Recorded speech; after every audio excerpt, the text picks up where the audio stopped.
Persyaratan air boiler. Banyak industri yang menggunakan boiler sebagai pembangkit tenaga listrik yang dibutuhkan oleh pabrik mereka. Misalnya pabrik PMKS ini banyak menggunakan boiler sebagai sumber tenaga listrik.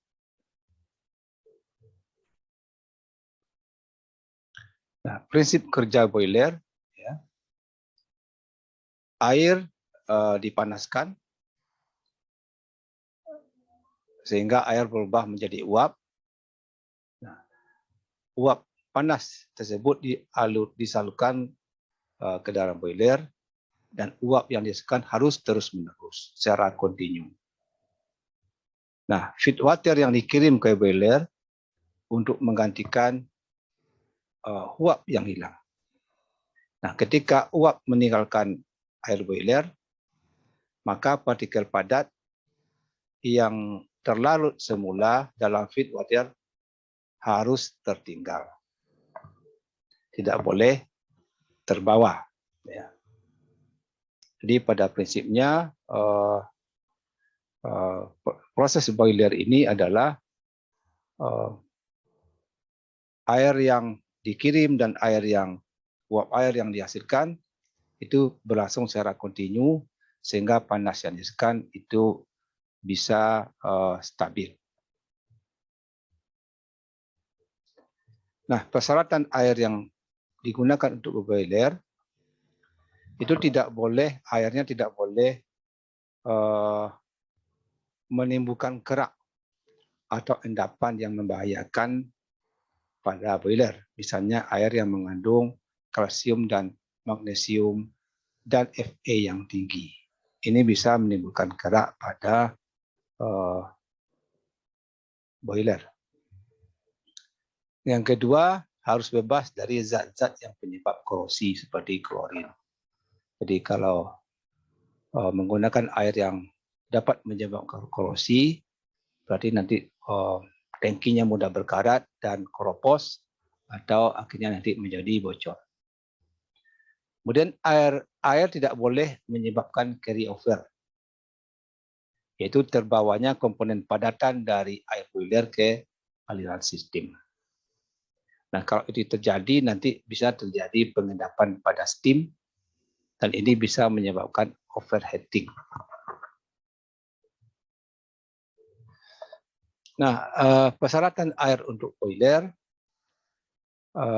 konduktivitasnya maksimal 5.000 mikromos. Ya. Kemudian TDS-nya maksimal 3.500 ppm.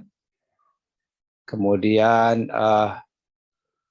kalau kesadahannya sebenarnya tidak ada batasan, ya, tapi itu sebaiknya dihindari karena bisa menyebabkan pengendapan di tangki. Kemudian silika maksimal 150 ppm, kadar besinya maksimal 2 ppm. Kalau lebih tinggi juga nanti mudah lebih cepat mengendap dan berkarat tangkinya. Residu fosfat bisa antara 20 sampai 50 ppm. Residu sulfur antara 20 sampai 50 ppm juga, dan pH kondensat antara 8 sampai 9. Jadi pH harus agak basah untuk mencegah terjadinya korosi pada tangki. Bagaimana kalau air yang kita gunakan belum memenuhi syarat atau tidak memenuhi syarat? Jadi air tersebut harus ditreatment dulu, diolah dulu sampai memenuhi syarat. Kalau itu tidak dilakukan, dapat menyebabkan beberapa hal seperti penjelasan berikut ini. Jadi dapat mempengaruhi efisiensi boiler. Misalnya oksigen terlarut. Jadi oksigen terlarut yang cukup tinggi justru ini bisa mempercepat terjadinya korosi pada peralatan boiler.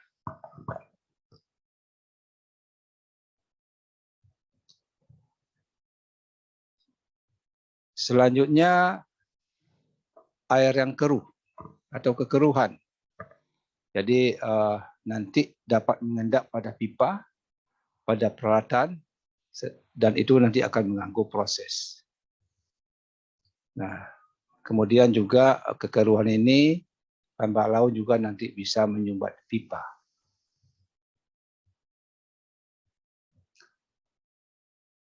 Selanjutnya pH. Jika pH tidak sesuai atau sedikit asam, ya, ini menyebabkan peralatan lebih cepat timbulnya korosi. Seperti ini ya, berkarat ya. Logam-logam lebih cepat berkarat kalau airnya bersifat asam.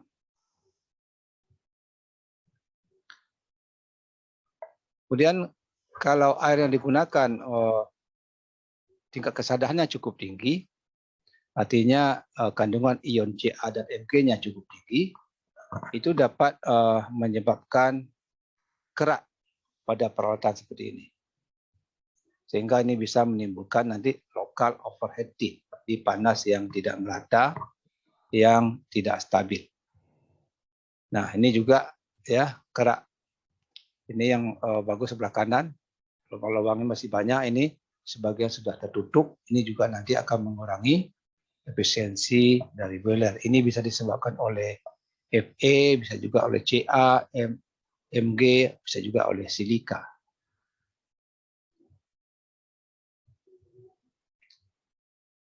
Nah, ini adalah kerak-kerak yang diambil dari boiler, ya, yang bisa menyebabkan lokal overheating. Nah, besi, ya, kadar F yang tinggi dalam air itu bisa dilihat dari air yang berwarna coklat, ya, kuning kecoklatan.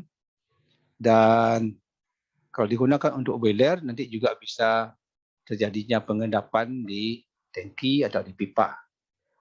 Dan ini bisa juga menyebabkan lokal overheating dan korosi pada logam.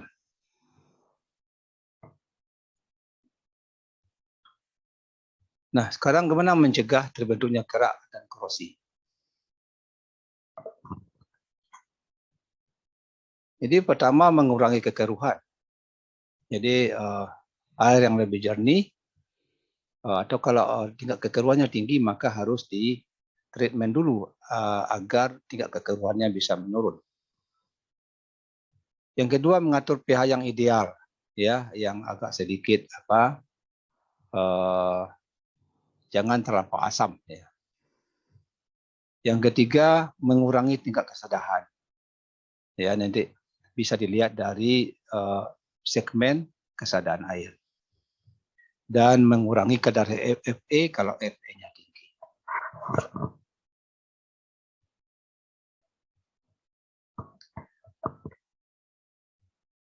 Nah, apa pentingnya mengontrol pH lebih kurang 6,5?